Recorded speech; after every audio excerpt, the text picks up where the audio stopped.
The universe, ब्रह्मांड, ये शब्द सुनते ही हमारे नज़रों के सामने आता है हमारा सूर्यमंडल, नवग्रह, हमारा घर, हमारी पृथ्वी, हमारा प्यारा सा चंद्रमा, लाल तपता हुआ हमारा अन्नदाता सूरज, जिसके गुरुत्वाकर्षण की डोर में हम बंधे हुए हैं, कृष्णविवर, ब्लैक होल, जहां से प्रकाश भी बाहर नहीं जा सकता, इतना गुरुत्वाकर्षण जिसमें है, लघु ग्रह, बटु ग्रह, धूमकेतु, अनगिनत सितारे, कुछ नवजन्मित नीले रंग के, तो कुछ प्रौढ़ पीले रंग के, तो कुछ बूढ़े लाल रंग के, तेजोमेघ, नेबुला, डार्क मैटर, जहां से तारे जन्म लेते हैं, दीर्घिकाएं, जिनमें असंख्य तारे और ग्रह मौजूद हैं,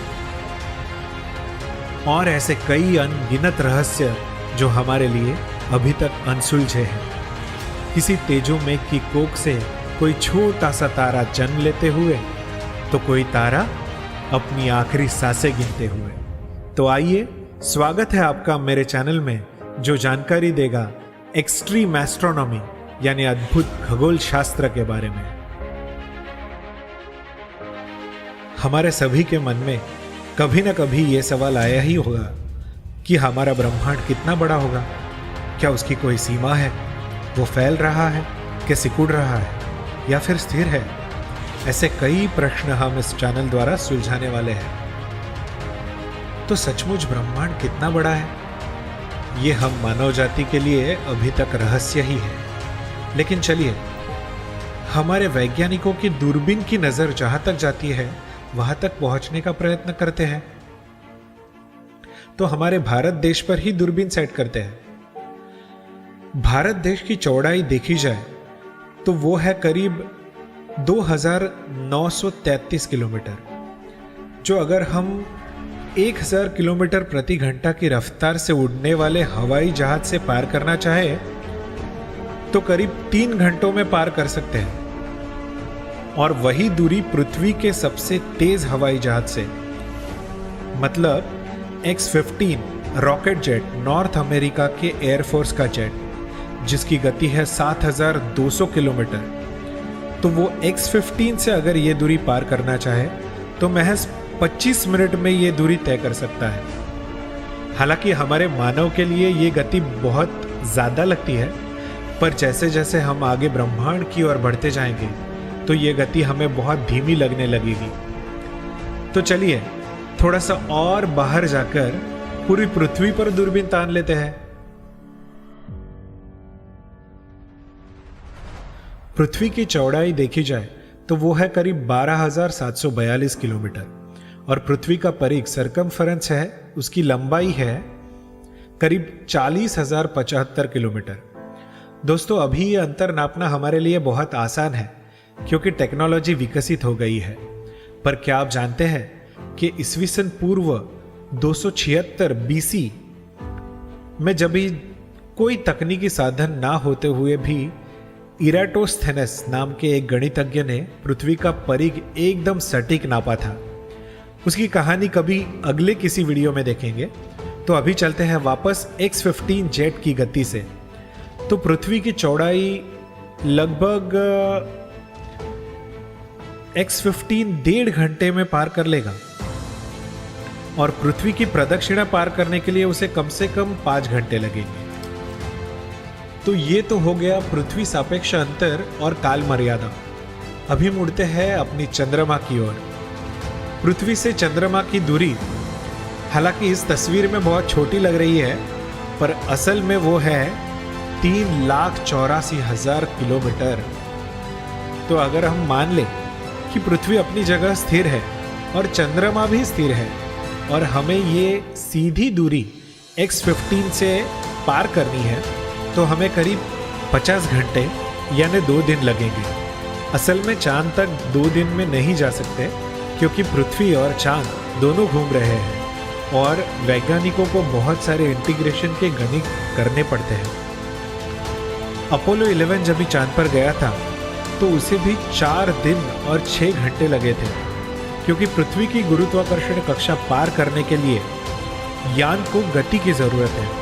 तो वो गति यान पृथ्वी की प्रदक्षिणा करके उसके ही गुरुत्वाकर्षण से प्राप्त करता है और उसके बाद गुरुत्वाकर्षण कक्षा भेद कर अंतरिक्ष में चला जाता है, इसलिए उसे थोड़ा ज्यादा समय लगता है। तो फिर भी 4 या 5 दिन मतलब चांद तक जाना कुछ लंबा समय नहीं है, ऐसा हमें लगता है। पर फिर भी हमारे पास जो टेक्नोलॉजी है उससे आज तक विश्व की कुल आबादी 750 करोड़ लोगों में से चांद पर सिर्फ 12 लोगों ने ही कदम रखा है। हाँ, ये सच है, सिर्फ 12 लोगों ने। पर क्या पता अगले 100 साल में शायद इंसान चांद का टिकट रेलवे टिकट जैसे बुक कर पाए और हमें हमारी पृथ्वी का सुंदर नजारा चांद से देखने को मिले। तो चलिए अब हमारे अन्नदाता सूर्य की ओर बढ़ते हैं, जो हमारा सबसे नजदीकी इकलौता तारा है। पृथ्वी से सूरज की दूरी करीब 14 करोड़ 95 लाख 97,870 किलोमीटर मतलब लगभग 15 करोड़ किलोमीटर है। ये पृथ्वी से सूरज की दूरी को वैज्ञानिक 1 AU मतलब एस्ट्रोनॉमिकल यूनिट भी कहते हैं, क्योंकि हमारे सूर्यमाला के दूसरे ग्रह इतनी ज्यादा दूरी पर है तो उनका अंतर किलोमीटर से नापना मतलब आंकड़ों की कसरत करने जैसा होगा। इसलिए पृथ्वी से सूरज का अंतर स्थिरांक मानकर बाकी ग्रहों के अंतर नापे जाते हैं। चलिए अनुमान लगाते हैं। अभी हम X-15 को भूल जाएंगे, उससे भी तेज स्पेस शटल की बात करेंगे, क्योंकि वही है जो पृथ्वी की एस्केप वेलोसिटी तोड़कर गुरुत्वाकर्षण कक्षा से बाहर जा सकता है। तो आज हमारे पास जो यान है वो 20 किलोमीटर प्रति सेकंड की गति से उड़ सकते हैं। ये गति X-15 के मुकाबले 10 गुना ज्यादा है। तो अगर गणित करें तो पृथ्वी से सूरज की दूरी हम लगभग 85 दिनों में पार कर लेंगे। हालांकि अभी तक कोई इंसान सूरज की तरफ नहीं भेजा गया, क्योंकि अंजाम तो आप भली भांति जानते हो, यान जलकर खाक हो जाएगा। पर नासा ने 12 अगस्त 2018 में पार्कर सोलर प्रोब को सूरज की ओर भेजा था और उसने बहुत सी जानकारियां भेजी है जिससे वैज्ञानिक अभी तक अनजान थे। उसकी यात्रा के बारे में कभी किसी दूसरे वीडियो में बात करेंगे।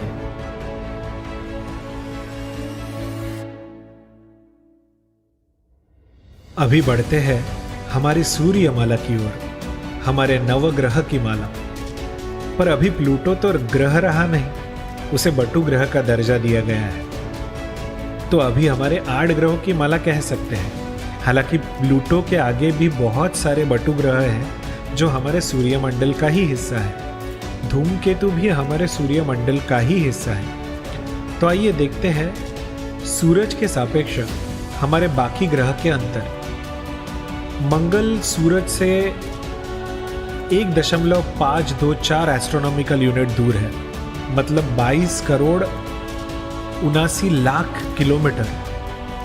हमारे सूर्यमंडल का सबसे बड़ा बृहस्पति ग्रह, गुरु ग्रह जिसे कहते हैं, वो भी 5 एस्ट्रोनॉमिकल यूनिट मतलब 77 करोड़ 83 लाख किलोमीटर दूर है।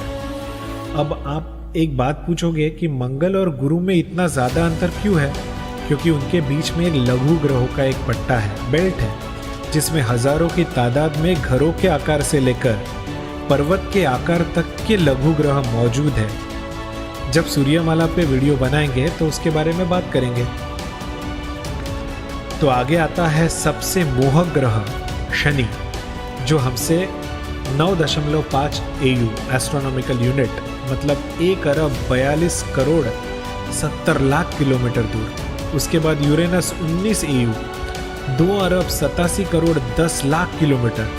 उसके बाद नेपच्यून 30 एस्ट्रोनॉमिकल यूनिट 4 अरब 49 करोड़ 71 लाख। और बेचारे प्लूटो को भी शामिल कर लेते हैं। हाल ही में प्लूटो का मिशन कामयाब हुआ था और हम प्लूटो के सबसे नज़दीकी कक्षा में पहुंच के उसकी तस्वीर लेने में कामयाब हुए। उस पर भी अलग वीडियो बनता है, छोड़िए। प्लूटो का अंतर है 39 AU मतलब 5 अरब 91 करोड़ 30 लाख किलोमीटर। आंकड़े बोलने में धीरे धीरे मुश्किल बढ़ती जा रही है। तो अगर हम स्पेस शटल की बात करें तो स्पेस शटल की स्पीड से मतलब 20 किलोमीटर प्रति सेकंड से जाए तो मंगल तक 132 दिन में पहुंच जाएंगे, बृहस्पति गुरु तक 1 साल 2 महीने में, शनि तक 2 साल 2 महीने में, यूरेनस तक 4 साल 5 महीनों में, नेपच्यून तक 7 साल 1 महीना और प्लूटो तक 9 साल 3 महीने। नासा ने जो न्यू हॉरिजॉन्स का मिशन प्लूटो के लिए भेजा था उसे भी लगभग 9 साल 5 महीने और 25 दिन लगे थे। अगर हम बटु ग्रह धूमकेतु जहां से आते हैं वहां तक नापा जाए तो हमारी सूर्यमाला का व्यास करीब 28 अरब 74 करोड़ 60 लाख किलोमीटर है, जहां हमें जाने के लिए करीब करीब 45 साल लगेंगे, करीब हमारी आधी जिंदगी। लेकिन ये तो सिर्फ झांकी है, जो असल ब्रह्मांड के रेत के कण के बराबर भी नहीं है। तो अब थोड़ा और आगे जाते हैं, हमारे सूरज के सबसे नजदीकी तारे की तरफ। सुनने में अजीब लगेगा पर पृथ्वी से नजदीक तारा सूर्य है, और सूर्य से कोई नजदीक तारा है तो वो है प्रॉक्सिमा सेंटोरी यानी मित्र, जो हमसे 4.2 प्रकाश वर्ष दूर है। अब वापस आपके मन में प्रश्न उठा होगा कि प्रकाश वर्ष ये क्या है? तो मैं आपको बता दूं कि अब हम पृथ्वी से इतना दूर आ चुके हैं कि किलोमीटर, एस्ट्रोनॉमिकल यूनिट भी अभी अंतर गिनने के लिए कम पड़ जाएंगे। तो वैज्ञानिकों ने इतने लंबे अंतर नापने के लिए प्रकाश की गति का सहारा लिया। प्रकाश की गति ब्रह्मांड में सबसे तेज मानी जाती है, जो है करीब 3 लाख किलोमीटर प्रति सेकंड। तो प्रकाश पृथ्वी के 1 साल में जितना अंतर तय करेगा उस अंतर को प्रकाश वर्ष माना जाता है। चलिए एक बार इसे किलोमीटर में बदल के देख लेते हैं। तो ये होगा 3 लाख गुना 60 गुना 60 गुना 24 गुना 365, मतलब 94 खरब 60 अरब 80 करोड़ किलोमीटर, और उसमें गुना 4.2 करेंगे तो हमें हमारे सबसे नजदीकी तारे की दूरी मिल जाएगी। तो अगर हम अपने सबसे तेज यान से जाते हैं हमारे सबसे नजदीकी तारे पर, तो हमें 65,000 साल लगेंगे, जिसमें शायद हमारी 1000 पीढ़ियां निकल जाएंगी। तो हमारे सबसे नजदीकी तारे पर जाने के लिए हमें पूरे शहर जितना यान तैयार करना होगा, जिसमें 65,000 साल तक का खाना और जीने के संसाधन हो। ये शायद अभी के लिए नामुमकिन ही लगता है, पर क्या पता अगले 1000 सालों में शक्य हो जाए। चलो इतने दूर आए हैं तो एक मज़ेदार बात या फिर एक रहस्य खोल ही देता हूँ, जो मैं अगले वीडियो में विस्तृत स्वरूप में बताने वाला हूँ। मित्र या प्रॉक्सिमा सेंटोरी हमसे 4.2 प्रकाश वर्ष दूर है। इसका मतलब उस तारे से हम तक प्रकाश पहुंचने के लिए 4.2 साल लगते हैं। यानी कि आज रात हम अपनी आंखों से अगर ये तारा देखेंगे तो वो 4 साल पुराना तारा देख रहे होंगे। मतलब अगर आज वो तारा फूट गया या उसका अंत हुआ या विस्फोट हुआ तो हमें आज पता नहीं चलेगा, हमें पता चलेगा 4 साल बाद। है ना मज़े की बात?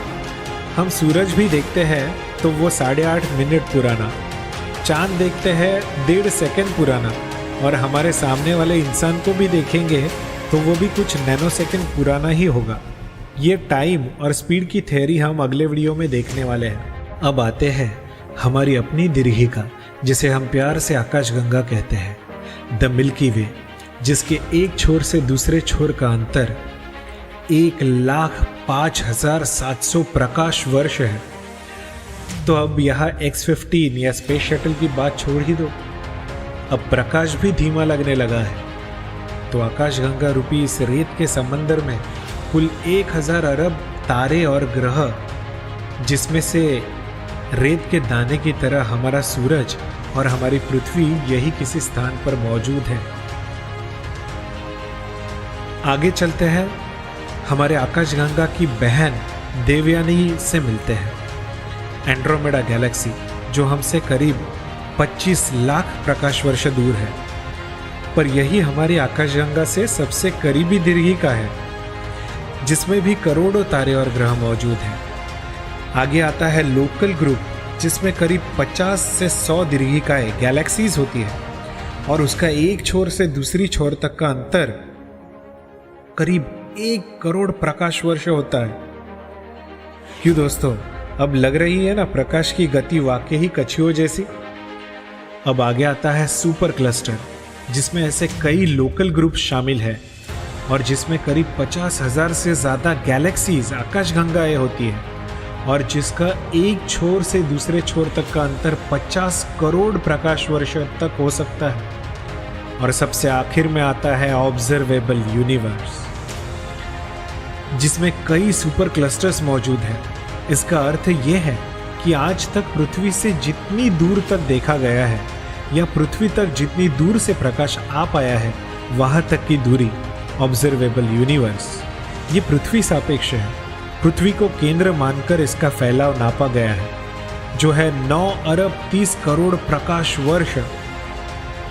इसके आगे क्या है, ये हमें भी तभी पता चल पाएगा जब और दूर से किसी चीज का प्रकाश हमारी तरफ आएगा।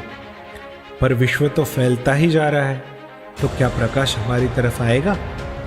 ऐसा वैज्ञानिकों का अंदाजा है कि असली यूनिवर्स ऑब्जर्वेबल यूनिवर्स से 150 खरब गुना बड़ा हो सकता है। ये जो आप नीचे देख रहे हो, वो अंक इतना बड़ा है कि गणित से समझने के परे हो जाएगा। तो चलिए एक उदाहरण से ही समझ लेते हैं। ऑब्जर्वेबल यूनिवर्स जिसे हम देखते हैं, उसे हम एक बास्केटबॉल माने तो उस बास्केटबॉल के आकार के सामने असली यूनिवर्स हमारी पृथ्वी जितना बड़ा हो सकता है।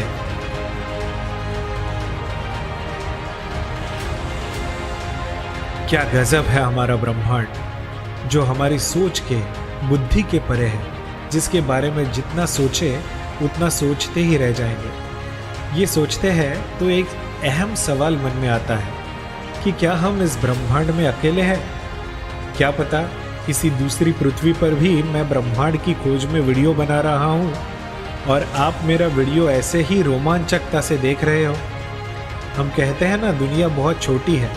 क्या पता कभी किसी दिन किसी दूसरे मैं से पाला पड़ जाए।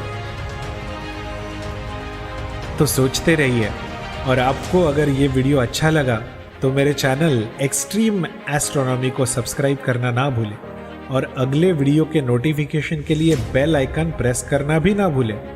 आपको कोई चीज़ अच्छी लगी या बुरी लगी तो मुझे कमेंट में बताइए, और आपको लगे कि मैं किस चीज़ पर वीडियो बनाऊं तो वो भी आप मुझे कमेंट में लिख दीजिएगा।